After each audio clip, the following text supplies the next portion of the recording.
Queridos irmãos, queridas irmãs, hoje nós queremos aqui comentar sobre essas últimas intervenções de Monsenhor Viganò nesse mês de junho e falar especialmente a respeito da questão da autoridade. Porque muitas pessoas não compreendem como funciona o problema da autoridade na igreja. E é por isso que as pessoas ficam confusas e não sabem interpretar os momentos que nós estamos vivendo. Então você veja que nessa sua entrevista concedida ao padre Claude Barth, no dia 14 de junho, Monsenhor Viganò foi mais longe dentro daqueles limites que ele já tinha nas suas últimas intervenções. E foi ali que ele criticou, inclusive, os grupos tradicionalistas, os grupos que estavam naquela comissão Ecclesia Dei e que pretendiam guardar a doutrina tradicional e a liturgia tradicional da igreja, mas ao mesmo tempo fazer concessões para aqueles que estavam dando todas as aprovações para eles. Então essa atitude foi criticada por Monsenhor Viganò. E ele vai dizer ali que nós não devemos fazer nenhuma concessão nem para a Missa Nova, nem para o Vaticano II. Então algumas pessoas se sentiram feridas, mesmo nos ambientes tradicionalistas, e entre elas foi justamente o professor Roberto De Mattei que se manifestou contra Monsenhor Viganò. Porque, de fato, De Mattei faz parte do grupo daquelas pessoas que costumam criticar o Vaticano II e que costumam também criticar a Missa Nova, mas que admitem que tanto esse concílio como essa missa são legítimos, uma vez que eles reconhecem a autoridade daqueles que promulgaram o concílio e a missa. Então é interessante que agora nós estamos entrando num processo de afunilamento e todos esses conceitos estão cada vez mais sendo debatidos e desenvolvidos. E as pessoas, na medida que chegam a conclusões mais concretas de tudo isso, elas então vão encontrar esse confronto que é necessário para o progresso desse debate. Por isso é que nós devemos valorizar essas afirmações de Monsenhor Viganò, porque através delas nós podemos ter discernimento para nós sabermos o que pensar e como agir nessa situação gravíssima que nós estamos enfrentando. E esses problemas que afetam a igreja, afetam todos os setores da sociedade, afetam as nossas famílias, afetam a nossa vida pessoal e afetam todo o nosso futuro. Portanto, se a pessoa se recusa a pensar sobre isso, ela está sendo negligente com o seu próprio futuro. Porque na medida em que o curso da igreja vai por esse caminho cada vez pior, nós também temos uma perspectiva cada vez pior para a nossa vida. Então é por isso que nós devemos nos concentrar nesses temas importantíssimos e tirarmos as conclusões que são corretas de acordo com a doutrina da igreja. Então veja que Roberto De Mattei começou a atacar Monsenhor Viganò, vendo que Monsenhor Viganò está deixando cada vez mais claro que ele não reconhece uma autoridade legítima em Bergoglio e nem na Igreja do Vaticano II. Por isso, De Mattei começou a criticar os escritos de Viganò, dizendo que existe uma outra pessoa que seria um assessor do arcebispo, que coloca termos mais fortes que não seriam aqueles que normalmente Monsenhor Viganò colocaria nos seus escritos. Então isso, de fato, acaba sendo um ataque frontal, porque é a mesma coisa que dizer que o arcebispo estaria tão velho, tão caduco, que ele já não seria mais capaz de controlar nem mesmo aquilo que ele escreve. E haveria alguém manipulando ali por trás e escrevendo esses termos mais fortes. Como, por exemplo, o termo que ele usa sempre de seita conciliar. Esse termo, Roberto de Mattei não aceitou de forma alguma. E foi justamente por causa disso que ele começou a atacar Monsenhor Viganò. Porque normalmente essas pessoas que se dizem conservadores ou tradicionalistas, eles querem conservar alguma coisa da tradição da igreja, mas eles não abrem mão de reconhecer nesses falsos papas uma autoridade legítima. E é isso que torna o debate muito difícil, porque eles resistem a um papa que eles consideram verdadeiro e legítimo. Inclusive, há muitos que citam alguns textos de Roberto Bellarmino que dizia que era lícito resistir a um papa legítimo. Mas quem lê com atenção os textos do cardeal Bellarmino vai perceber que quando ele diz que é lícito resistir a um papa legítimo, é em casos da sua decisão política e não no seu ensinamento de fé e de moral. Então havia, por exemplo, certos papas que queriam decidir por tal nação ou por mudar tal linha de ação com determinado rei. Então os reis e os cardeais, não qualquer pessoa, mas os reis e os cardeais, no máximo um bispo, poderiam resistir, de certa forma, àquela ação de um papa que poderia trazer algum prejuízo para a igreja.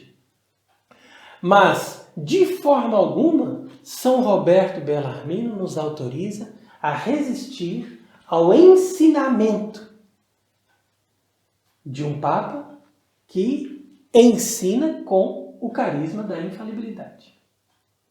Portanto, uma vez compreendendo isso, nós não poderíamos, senão com o prejuízo da nossa própria alma, por cometer crime de revolta contra o soberano pontífice, fazer qualquer tipo de resistência a Francisco, se Francisco fosse um verdadeiro Papa católico, legítimo, ensinando com um magistério extraordinário ou um magistério ordinário que correspondesse perfeitamente à doutrina e no nível da infalibilidade papal que todos os papas tiveram.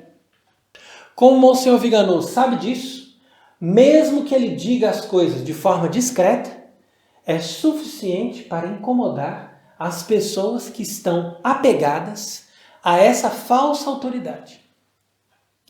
Então é interessante que ele rebateu as declarações de Roberto de Mattei, dizendo que teria sido suficiente ele me consultar, verbalmente ou por carta, para dissipar as suas suspeitas. E ter a certeza de que todos os meus escritos, declarações e entrevistas são fruto de um amadurecimento de convicções, das quais orgulhosamente reivindico a plena autoria. Então quer dizer que a ideia de um duplo, continua aqui Monsenhor Viganò, deve ser fruto de algum conselheiro a quem improvidamente o professor de Mattei deu crédito, sem perceber que ao fazê-lo ele se expôs ao público com essas denúncias totalmente infundadas e que, se me permitem, também foram pouco caridosas para comigo. Então, de fato, Monsenhor Viganò tem todo o direito de fazer aqui essa sua queixa contra o professor de Mattei. E nós também vemos que mesmo contra nós existem muitos ataques infundados e denúncias completamente sem fundamento que as pessoas, seja no Brasil, seja em Portugal, levantam contra nós, ao invés de abrirem a possibilidade do debate.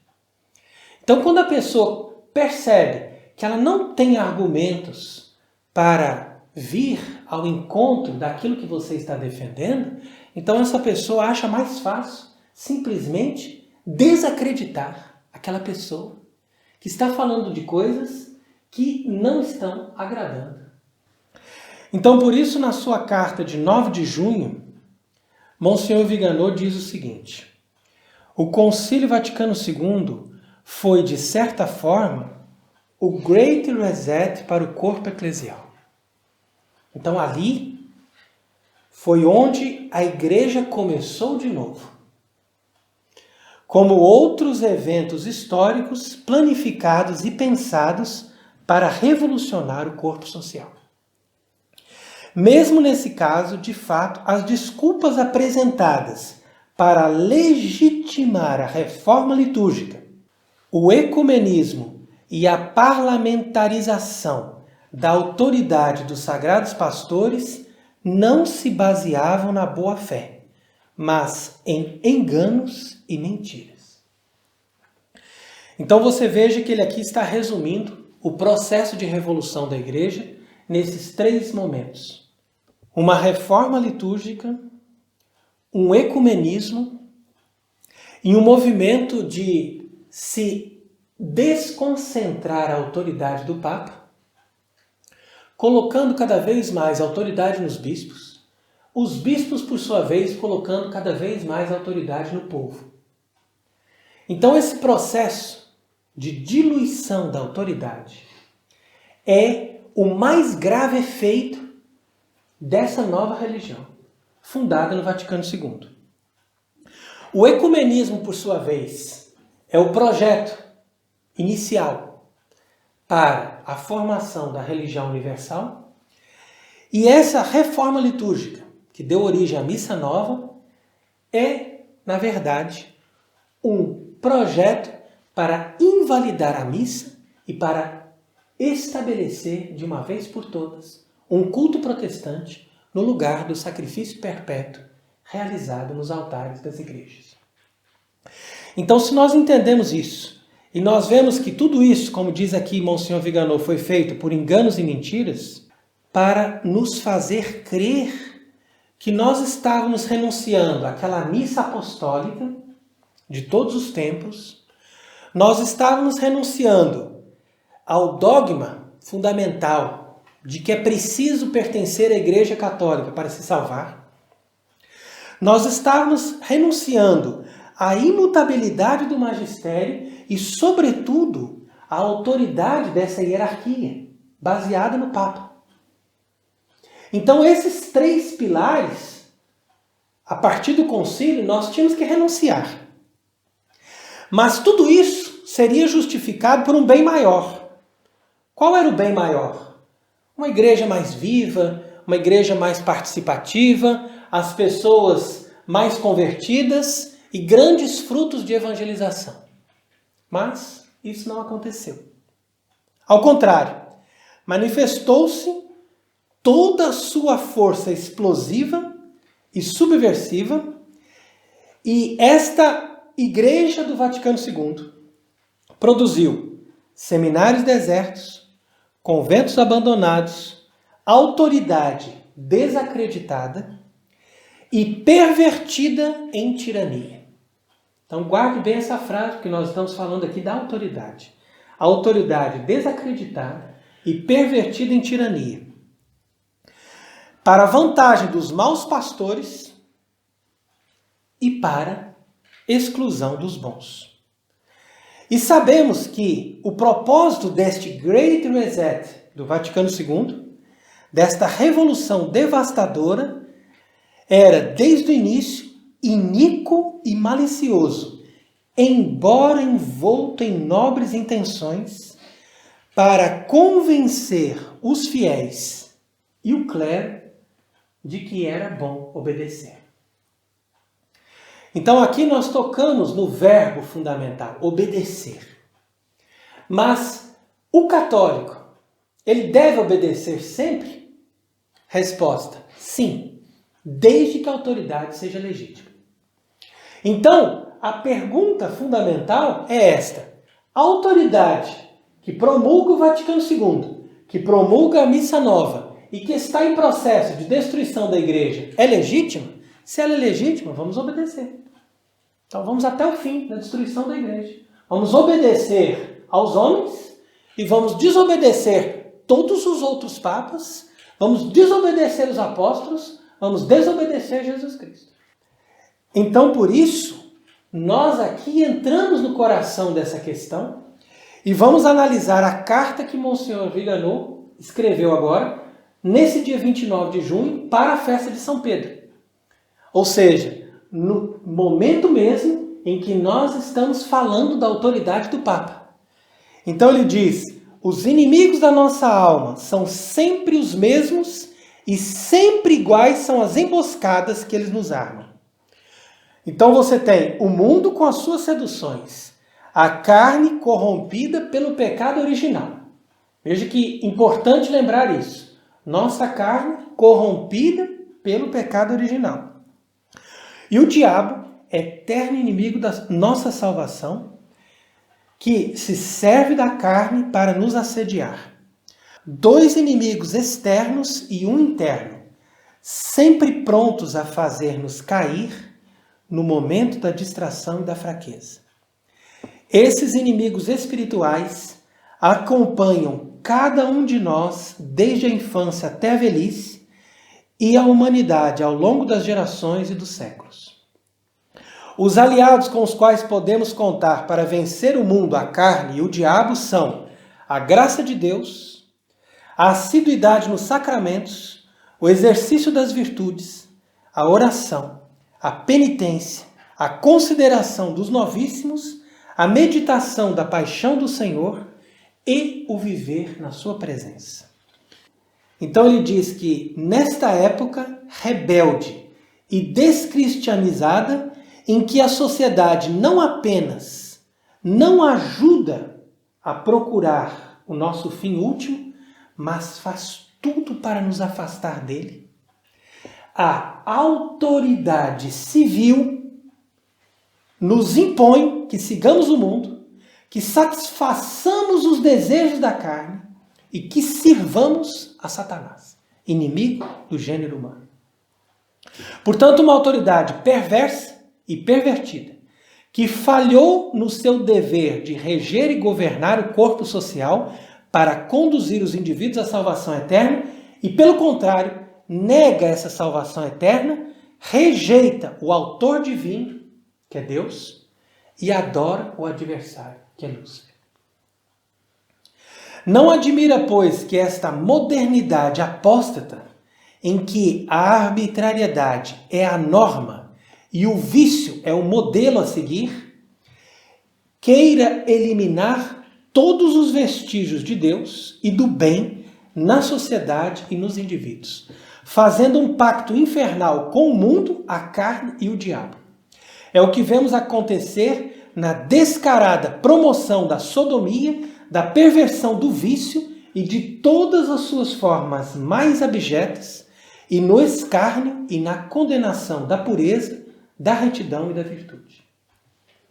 Mas se a nossa luta cotidiana contra os inimigos inclui hoje um esforço tirânico para lutar também contra o Estado, que deveríamos considerar nosso amigo, e em vez disso opera para nos corromper desde a nossa infância, é doloroso e trágico ver que outros traidores e mercenários se unem a esse projeto.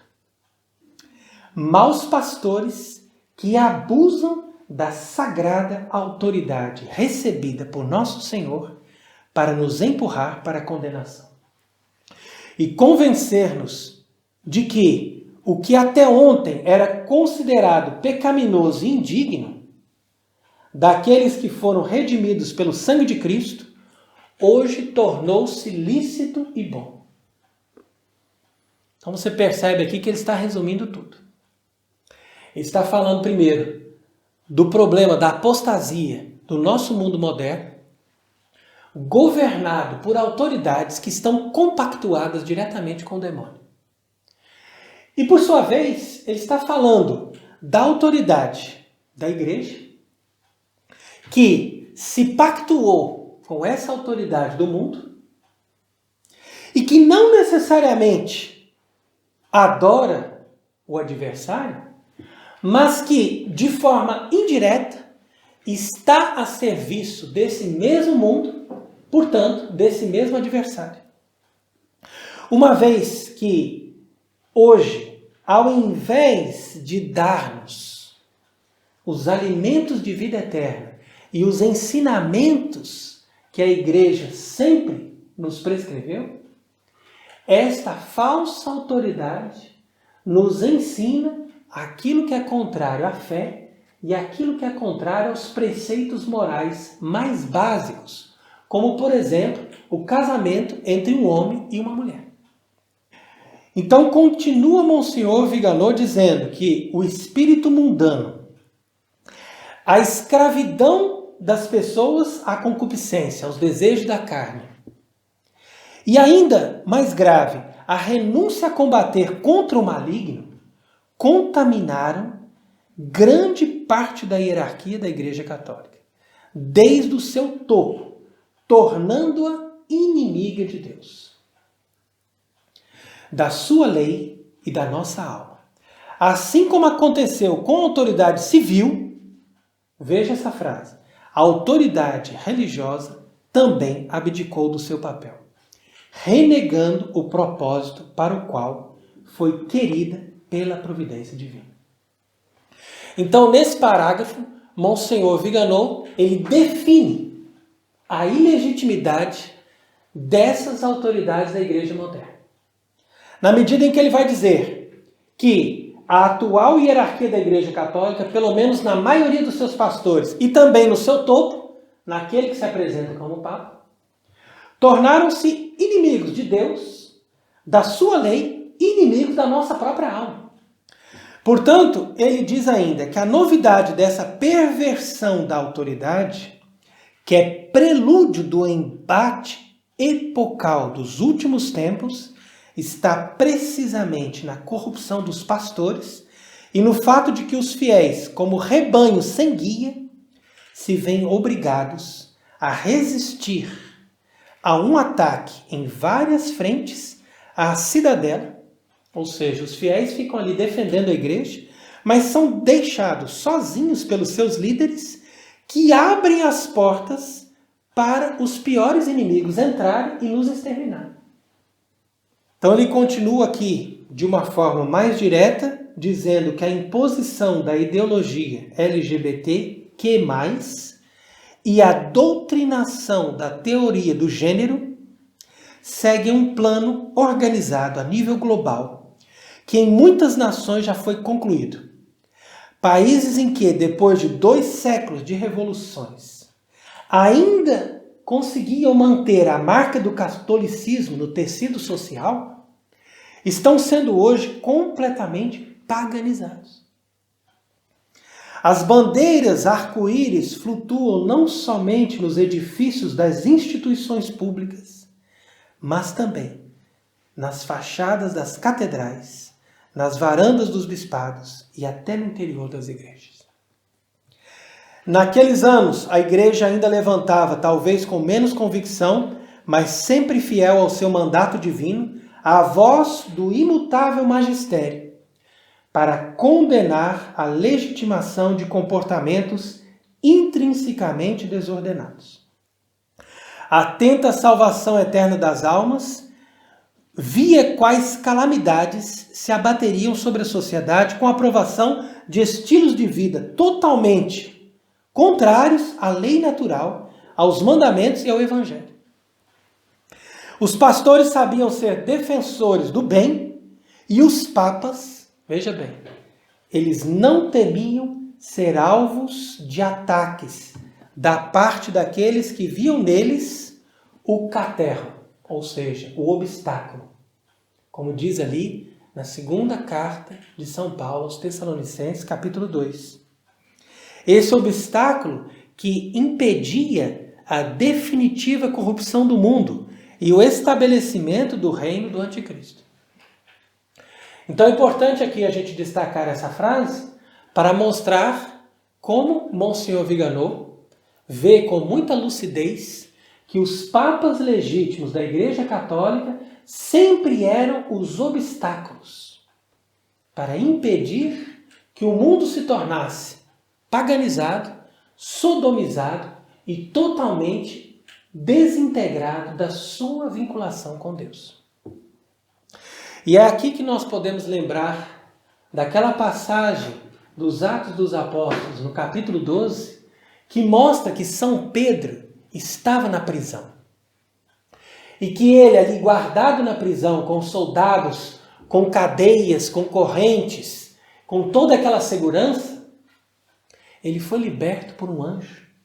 E ele saiu daquela prisão em plena noite e ninguém veio ali impedi-lo.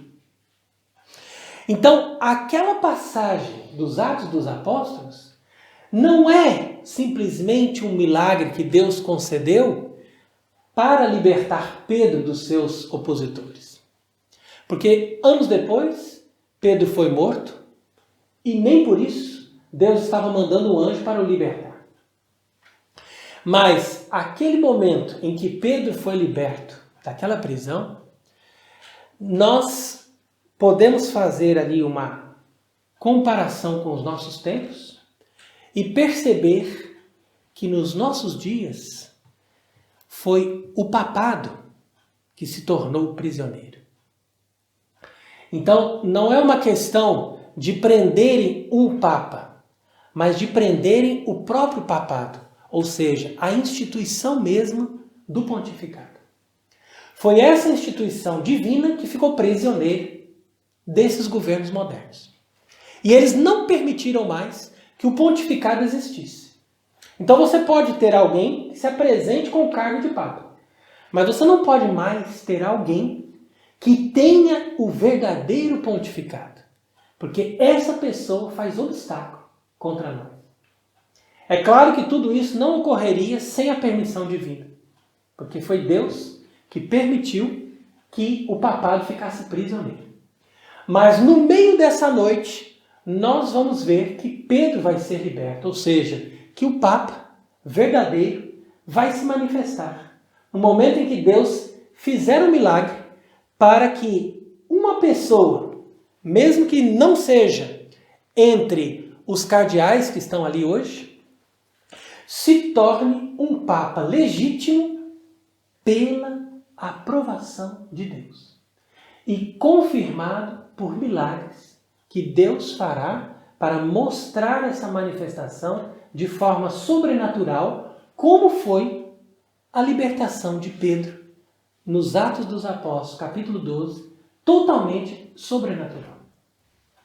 Então você veja aqui que Monsenhor Viganò vai dizer que aquela batalha que houve em todos os tempos entre o poder do demônio e o poder da Igreja Católica já está tão enfraquecida pela corrupção interna generalizada de bispos e sacerdotes que parece que já não tem mais sentido. E é por isso que hoje em dia já nem sequer se fala mais na igreja militante e na batalha espiritual que nós enfrentamos contra os inimigos de Deus. Então é por isso que ninguém mais valoriza o ensino da Sagrada Escritura, dos santos padres e dos romanos pontífices. Então essas são as três bases da doutrina da Igreja Católica. A Sagrada Escritura, a Bíblia, os santos padres, aqueles que comentaram a doutrina dos apóstolos, e as definições do magistério de todos os romanos pontífices da história. Quem se senta em Roma rodeou-se de pessoas imorais que piscam os olhos aos movimentos LGBT e que simulam hipocritamente um acolhimento e uma inclusão, mas estão traindo a sua escolha de seguir a Cristo e já não há nem coragem e nem fidelidade a Cristo. Então essa frase também eu julguei realmente muito interessante, porque ele não diz o Papa que está ali, mas ele diz quem se senta em Roma. Então quer dizer que é uma pessoa que ocupa o trono de Pedro de forma ilegítima, porque está sentado ali, mas não se configura com aquilo que ele deveria representar para defender a verdade. Ele diz ainda que os cortejos blasfemos que desfilam pelas ruas das capitais do mundo e que chegam a blasfemar e a escarnecer perversamente contra nosso Senhor Jesus Cristo, são saudados pelos mercenários da seita conciliar. Então quer dizer que todas essas manifestações do orgulho gay, ao invés de serem combatidas, são saudadas por esses mercenários, porque eles não são pastores, são mercenários. E não são verdadeiras autoridades, mas na verdade são falsas autoridades de uma seita que nós chamamos aqui seita conciliar. E é exatamente esse nome, seita conciliar, que está irritando Roberto de Mattei e outros. Porque eles não admitem que Monsenhor Viganò se apresente como arcebispo, como alguém que teve uma posição de núncio apostólico, que teve um cargo importante e que agora está chegando a essa conclusão de que não é uma verdadeira igreja católica que está ali, mas uma falsa igreja, uma verdadeira seita conciliar, baseada no Vaticano II. Então é por isso que nós temos que prestar atenção naquilo que ele está dizendo aqui, porque ele está denunciando as palavras encantadoras e sedutoras de Bergoglio a James Martin, esse padre que apoia a ideologia perversa do gênero, que ofende a majestade de Deus e humilha a missão da igreja. E, portanto, não é digno da sagrada autoridade do vigário de Cristo. E por isso que Monsenhor Viganò diz nessa carta que num espírito de verdadeira comunhão com a sede do Beatíssimo Pedro e com a Santa Igreja de Deus. Então ele recorda que a autoridade de sucessor dos apóstolos, de doutor da fé, deriva de Jesus Cristo e que tem força e valor unicamente se permanecer orientada para o fim para o qual ele, Jesus Cristo, a constituiu. Em outras palavras, essa frase quer dizer o seguinte, que toda autoridade na Igreja Católica começa pela autoridade do Papa. E a autoridade do Papa, portanto, sucessor dos apóstolos e doutor da fé, ela deriva de Jesus Cristo, portanto, da fé católica. E ela só tem força, e ela só tem valor se ela permanece vinculada a Jesus Cristo e à fé católica. Então é por isso que nós terminamos aqui com essa advertência de Monsenhor Viganò, que ele comentou ali na entrevista que ele fez no dia 14 de junho. Quando ele diz que o próximo Papa deverá restaurar todos os livros litúrgicos anteriores à reforma conciliar.